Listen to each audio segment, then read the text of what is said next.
ನಿಮ್ಮ ಮಾವನವ್ರು ಹೇಳ್ತಾ ಇರೋದು ನಿನ್ಗೆ ಅರ್ಥ ಆಗ್ತಿದೆಯಾ?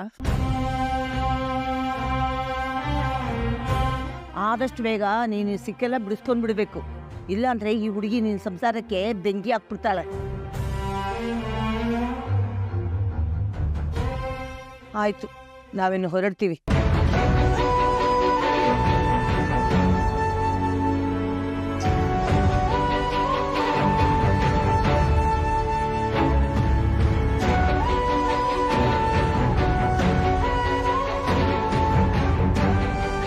ವೇದ, ಆದಷ್ಟು ಬೇಗ ಸಾಕ್ಷಿನ ವಿಕ್ರಮಿಂದ ದೂರ ಮಾಡೋದನ್ನು ನೋಡಮ್ಮ. ಸರಿಮ್ಮ. ನೋಡು, ಹೊಸದಾಗಿ ಸಂಸಾರ ಮಾಡ್ತಿದ್ಯಾ, ನಿನಗೆ ದುಡ್ಡಿನ ಅವಶ್ಯಕತೆ ಇರ್ಬೋದು, ಸ್ವಲ್ಪ ತಗೋ. ಬೇಡಮ್ಮ. ಇಟ್ಕೋ ವೇದ, ಅಮ್ಮ ಪ್ರೀತಿಯಿಂದ ಕೊಡ್ತಿದ್ದಾರೆ ಕಣೆ, ಇಸ್ಕೊ ನೀನು. ಜಿ, ನನಗೇನಾದ್ರು ದುಡ್ಡು ಬೇಕಂದ್ರೆ ನಾನು ಕಾಲ್ ಮಾಡಿ ಕೇಳ್ತೀನಿ, ಆಯ್ತಾ? ಸದ್ಯಕ್ಕೆ ಬೇಡ ಅಮ್ಮ ನನಗೆ. ಬಾಯ್ ಅಮ್ಮ. ಬಾಯ್ ಅಮ್ಮ. ಬೋಯ್ ಬೋಯ್. ಬಾಯ್.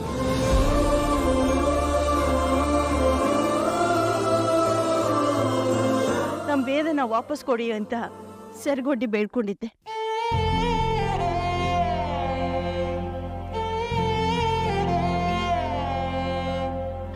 ನಿಮ್ದು ತುಂಬಾ ದೊಡ್ಡ ಮನ್ಸು ಜಯ ಅವರೇ. ಮಗಳ ತರ ನೋಡ್ಕೊತಾ ಇದ್ದ ವೇದನ ಈ ತಾಯಿ ಸಂಕಟ ನೋಡಕ್ಕಾಗ್ದೆ ಹೇಗಾದ್ರೂ ಮಾಡಿ ಕಳಿಸ್ಕೊಡ್ತೀನಿ ಅಂತ ಮಾತು ಕೊಟ್ರೆ.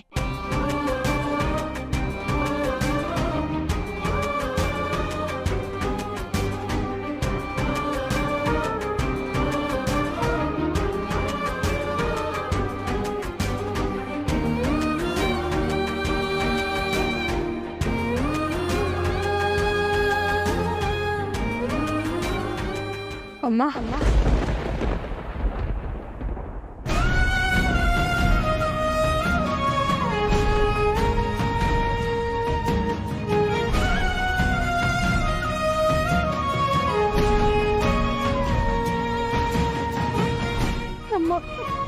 ಯಾಕಮ್ಮ? ನಮ್ಮಮ್ಮ ಮಾಡಿದ ತಪ್ಪು ನೀವು ಯಾಕಮ್ಮ ನನ್ನ ದೂರ ಮಾಡಿದ್ರೆ? ಒಬ್ಬಳು ತಾಯಿ ಮಾತ್ರ ವೇದ. ಒಬ್ಬಳು ತಾಯಿ ಸಂಕಟ ಅರ್ಥ ಆಗೋದು ಯಾಕಮ್ಮ? ಈ ಮಗ್ಲಿ ಕಷ್ಟ ಇಬ್ಬರು ತಾಯಿಯಂದಿರಿಗೂ ಯಾಕೆ ಅರ್ಥ ಆಗ್ಲಿಲ್ಲ? ಕೈ ತುತ್ತು ಕೊಟ್ಟದಮ್ಮ ಯಾಕೆ ಇದ್ದಕ್ಕಿದ್ದಾಗಿ ಮುಂಚ್ಕೊಂಡ್ರು? ಯಾಕೆ ರಾತ್ರಿ ಬದಲಾಗ್ಬಿಟ್ರು? ಅಂತ ತಪ್ಪು ನಾನು ಏನ್ ಮಾಡಿದೆ ಅಂತ ನಾನು ಎಷ್ಟು ನರಳಿದೀನಿ ಗೊತ್ತಾ ನಿಮ್ಗೆ? ಮನೆಯಿಂದ ಆಚೆ ಇದ್ದವಳ ಮನೆ ಕರ್ಕೊಂಡು ಬಂದು ಸೊಸೆ ಅನ್ನೋ ಪಟ್ಟ ಕೊಟ್ಟು ನನ್ನ ಪಕ್ಕ ನಿಂತಿದ್ದು ದೇವ್ರಮ್ಮ. ನೀವೇ ನನ್ನ ಕುತ್ತಿಗೆ ಹಿಡಿದು ಮನೆಯಿಂದ ಆಚೆ ಹಾಕಿದ್ರಿ ನನಗೆ ಹೇಗಾಗ್ಬೇಡಮ್ಮ. ಅದು ನಾನು ಮಾಡ್ತಾ ಇದ್ದೆ ತಪ್ಪಿಗೆ. ಇಲ್ಲಮ್ಮ, ಈ ವಿಷಯದಲ್ಲಿ ಮಾತ್ರ ನನ್ನ ನಿಮ್ಮ ಮೇಲೆ ಸಿಕ್ಕಾಪಟ್ಟೆ ಕೋಪ ಇದೆ. ನೀವು ನನಗೆ ಎಷ್ಟೇ ಬೈದ್ರು ನಾನು ಮಾತ್ರ ಮನೆ ಬಿಟ್ಟು ಹೋಗಲ್ಲ. ಮಾವ ನಮಗೊಂದು ಜವಾಬ್ದಾರಿ ಕೊಟ್ಟಿದ್ದಾರೆ, ನಾವು ಅದನ್ನು ನಿರ್ವಹಿಸ್ತೀವಿ. ಆದಷ್ಟು ಬೇಗ ಸಾಕ್ಷಿ ಮನಸ್ಸನ್ನ ಬದಲಾಯಿಸಿ ಅವಳಿಗೊಂದು ಮದುವೆ ಮಾಡಿಸ್ತೀನಿ. ಮನೆ ಹೊರಗಡೆಯಿಂದ ಮನೆ ಒಳಗಡೆ ಬರೋದೊಂದು ಪ್ರಯಾಣ ಆದರೆ, ಮಾಡಿ ಮನೆಯಿಂದ ನಡು ಮನೆಗೆ ಬರೋದು ಇನ್ನೊಂದು ಪ್ರಯಾಣ. ಅದು ಆದಷ್ಟು ಬೇಗ ಆಗುತ್ತೆ.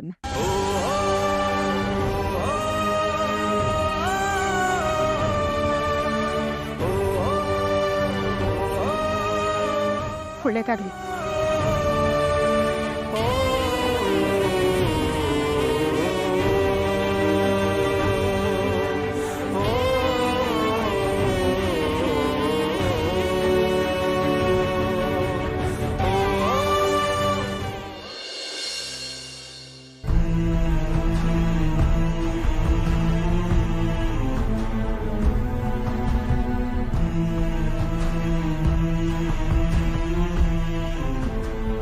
ಸಾಕ್ಷಿ, ಒಬ್ಳೆ ಬಂದಿದ್ಯಾ?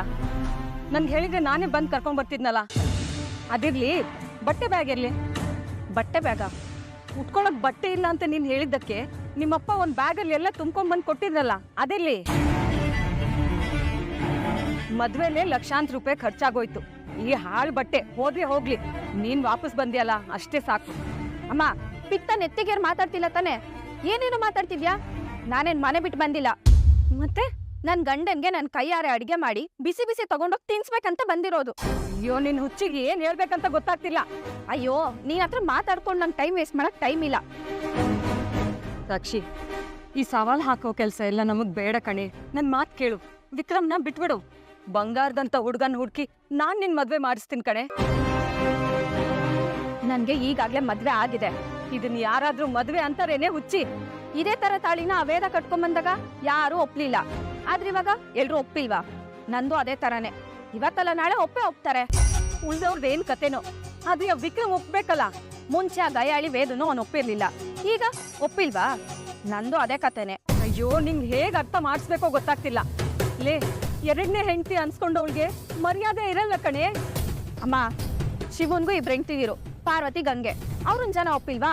ಶ್ರೀನಿವಾಸಂಗೂ ಇಬ್ರು ಹೆಂಡ್ತಿರು, ಅವ್ರನ್ನು ಜನ ಹೌದೌದು. ಆ ರೌಡಿ ಈಶ್ವರ, ನೀನು ಪಾರ್ವತಿ, ಆ ಬಜಾರಿ ವೇದ ಗಂಗೆ. ಸರಿಯಾಗಿದ್ದೀರಾ.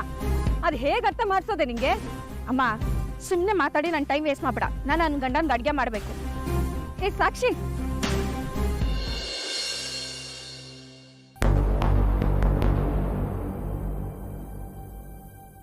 ನೀರು ಕೊಡು. ಸೀದೇನ ಅಂಕಲ್, ಅಂಕಲ್ ಏನಾಯ್ತು? ಏನಿಲ್ಲ ಕಣಲೇ, ತಲೆ ಸುತ್ತು ಅಂತಷ್ಟು. ತಲೆ ಸುತ್ತ ಓಯ್, ಏಜ್ ಆಯ್ತಲ್ವಾ, ಬಿ ಪಿ ಶುಗರ್ ಇರಬೇಕು. ಡಾಕ್ಟರ್ ಹತ್ರ ಕರ್ಕೊಂಡು ಹೋಗ್ಬೇಕು. ಏಜಿನ ಪ್ರಾಬ್ಲಮ್ ಅಲ್ಲ ನಮ್ಗೆ. ಆಯ್ತಾ?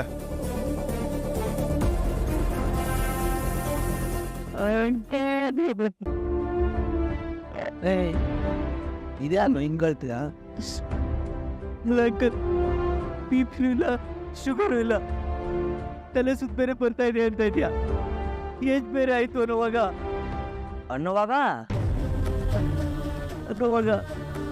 ಮಗ, ಅಂಕಲು ನಮ್ಮಿಂದೇನೋ ಮುಚ್ಚಿಡ್ತಾ ಇದಾರೆ ಕಣೋ. ಅಂಕಲ್, ಸತ್ಯನ ಮುಚ್ಚಿಡ್ಬಾರ್ದು. ನಿನ್ ಜೊತೆ ನಾವೆಲ್ಲ ಇದ್ದೀವಿ. ಯಾರೇ ಸಿಕ್ಲಿ ಅವ್ರ ತಲೆಗಳನ್ನೆಲ್ಲ ಕಡ್ದು ನಿನ್ ಟ್ರೀಟ್ಮೆಂಟ್ ದುಡ್ಡು ನಾವು ತರ್ತೀವಿ. ಮಾತ್ರ ಕೊರಬೇಡ. ಏಯ್, ನಮಗೆ ಗೊತ್ತಿಲ್ದಿರೋ ವಿಷಯ ಏನಿದೆಯೋ ಅದು ಅಂಕಲ್ ವಿಷಯದಲ್ಲಿ. ಅಂಕಲ್ಗೆ 1.5 ಆಯ್ತು ಅಂದ್ರೆ ತಲೆ ಸುತ್ತ ಬರ್ತಾ ಇದೆ ಕಣೋ. ಆದ್ರೆ ಅಂಕಲು ಯಾರ ಹತ್ರ ಹೇಳ್ಕೊತಾ ಇಲ್ಲ. ಅಂದ್ರೆ ಅಂದ್ರೆ ನಮ್ಮ ಅಂಕಲ್ಗೆ ಬ್ರೈನ್ ಟ್ಯೂಮರ್ ಕಣೋ.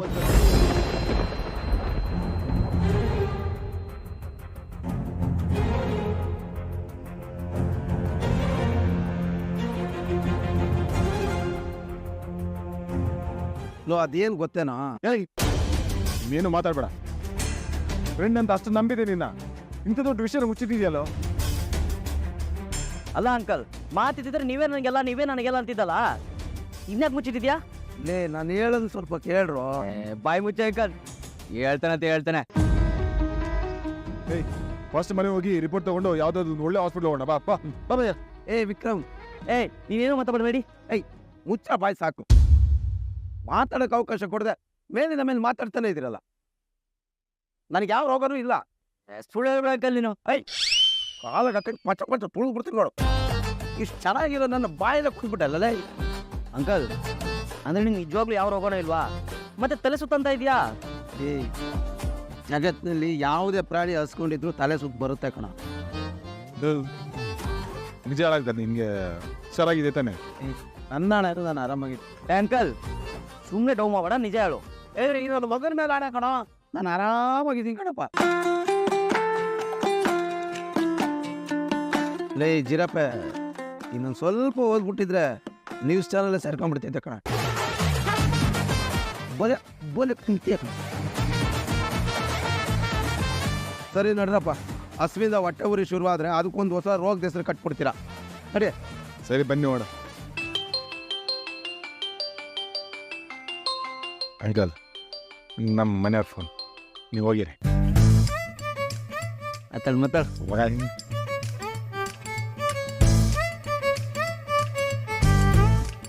ಹೇಳ್ಬೇಕಲ್ಲ. ಗುಂಡ, ನೀನಿನ್ನೂ ಊಟ ಮಾಡಿಲ್ಲ ತಾನೆ? ಇಲ್ಲ ಬೇತಾಳ, ಒಂದ್ 10 ನಿಮಿಷ ವೇಟ್ ಮಾಡು ಮಾರಯ್ಯ, ನಾನೇ ಕ್ಯಾರೇಜ್ ತಗೊಂಡ್ ಬರ್ತೀನಿ. ಬೇಗ ಬಾ ಬೇತಾಳ. ಆ ರಾಕ್ಷಸಿ ಕಾಟ ಇಲ್ದೆ ಇಲ್ಲೇ ಆರಾಮಾಗಿ ಜೋರ್ಲಿ ಊಟ ಮಾಡೋಣ ಬೇಗ ಬಾ.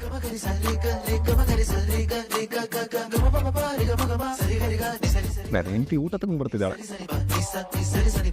ಸರಿ